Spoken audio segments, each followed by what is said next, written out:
In the last chapter, we are going to be talking about the data analytics, data analysis. So here is the foundation. Let's look at the first one, which is sort. In the data tab, you will find the sort buttons, and you can quickly sort A to Z or Z to A. That means from smaller number to large number, if it is numbers, or from letter that is or as ranging the letters from A to Z, if those are letters. If the column that you're selecting is just text. Okay. So to sort more specifically or in more detail, we can use the big sort button, and we can use the big sort button to add levels to the sort. And sorting allows you to see the data and look for patterns, oddities, or other things of interest in the data. So let's look at the data. Here, you can actually download the data titled as Excel work raw. Raw means it's the raw data, right? So here, what you can see, for instance, let's look at the wage. Okay, those numbers are quite messy. So actually, you can use the sort function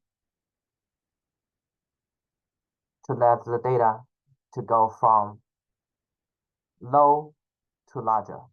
And here, as you can see, previously there was those chat box pops up, ask me if I want to expand this sort function to all of the data, because the other data should change according to this, right? So here, basically, every row represents a person. For privacy reason, we hide their names, we hide their other details.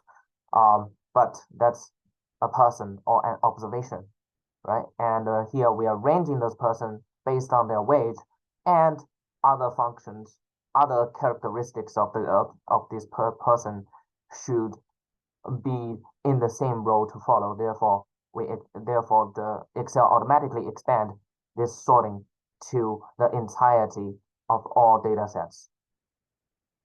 Okay, so you can sort largest to smallest, and here we are to expand the selection usually.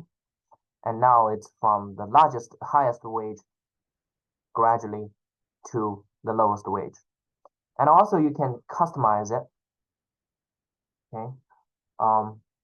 Here, customize sort. Okay, custom sort. And there are different rules that you can set to this. We will not get into that kind of high detail into this, but here, knowing how to sort from low to high, from high to low should be good enough. So that's the first function. The second function is filter. After highlighting the entire data set and clicking filter each variable, we now have a drop-down menu. And you can sort the data here, but you cannot sort with levels. At the bottom of the drop-down menu are the actual values of the variable. When you filter, rows on the left are now numbered in blue. And to stop filtering the data, you can simply click on the filter button. So what we do, for instance, here, let's click filter. And you see on each of the first row, there is this kind of expanding arrow. And click that, you will see all the possible data, right? Now, for instance, if you were to select somewhere between 5 and 6, this is what you can do. You can just previously it was select all, right? And then you can click select all again to uncheck them, and then to click on those 5 and 5 point whatever data and apply OK. Then here are the data that qualify. Okay, so this is how we can use filter to add restriction so that you can only view certain amount of data that meets certain requirements, which is a very convenient tool.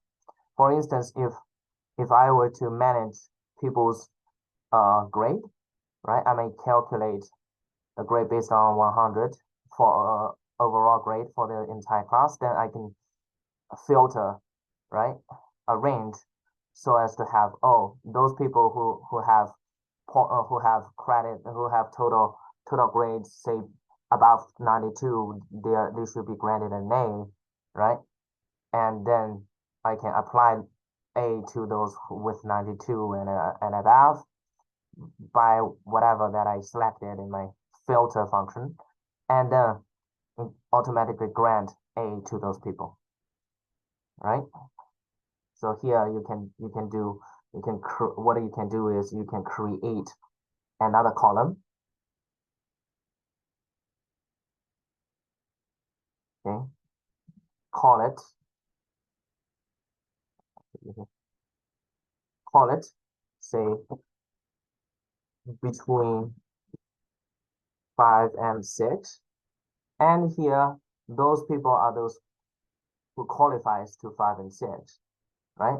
So what you're gonna do is apply a 1 to them,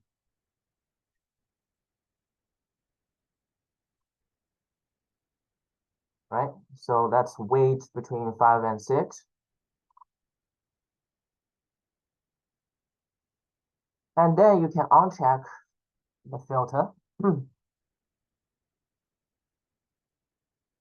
or you can reverse check the filter.